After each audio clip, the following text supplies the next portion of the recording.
NCP নেত্রী doctor Tasnim জারাকে সামাজিক যোগাযোগ মাধ্যমে অশ্লীলতা ছড়ানোর অভিযোগে শাস্তিমূলক ব্যবস্থা নিতে একটি আইনি নোটিশ দেওয়া হয়েছে।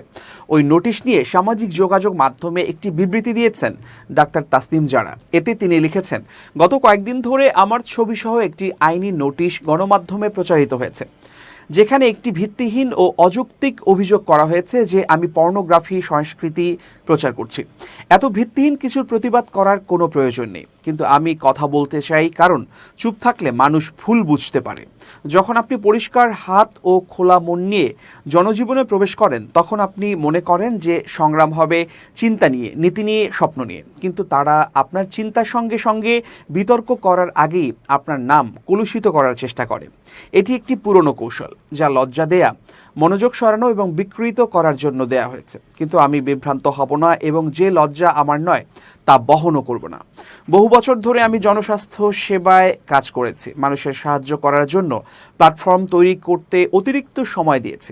আমার নাম ব্যবহার করে ভুয়া পেজ এবং ভেজাল ওষুধ সম্পর্কে আমি বারবার জনসাধারণকে সতর্ক করেছি। যারা এখন সেই বাস্তবতাকে একটি শিরোনামে বিকৃত করার চেষ্টা করছে, তারা একটি বিষয় ভুলে গেছে, তবে মানুষ মনে রেখেছে। তারা মনে রেখেছে কারা তাদের প্রয়োজনের সময় পাশে দাঁড়িয়েছিল। তারা সেই কণ্ঠস্বর মনে রেখেছে যা শান্তভাবে চরম অস্থিরতার মধ্যেও কথা বলেছিল। তারা মনে রেখেছে কারা ভাঙা সিস্টেমকে কাজে লাগানোর চেষ্টা না করে মেরামত করার চেষ্টা করেছিল। এবং রাজনীতিতে উচ্চবাচ্যের চেয়ে মনে রাখা বেশি শক্তিশালী।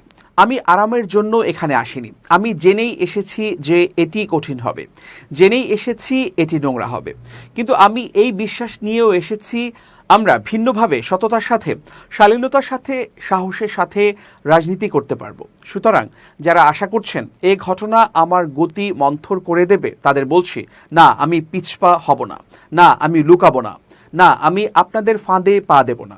বরং এই অবস্থান আমার সংকল্পকে আরও দৃঢ় করেছে। কারণ যখন মিথ্যাই অবশিষ্ট থাকে, এর মানে হলো আপনার সত্য ইতোমধ্যে যুক্তিতে জিতেছে। তাদের কথা বলতে দিন, আমি কাজ চালিয়ে যাব।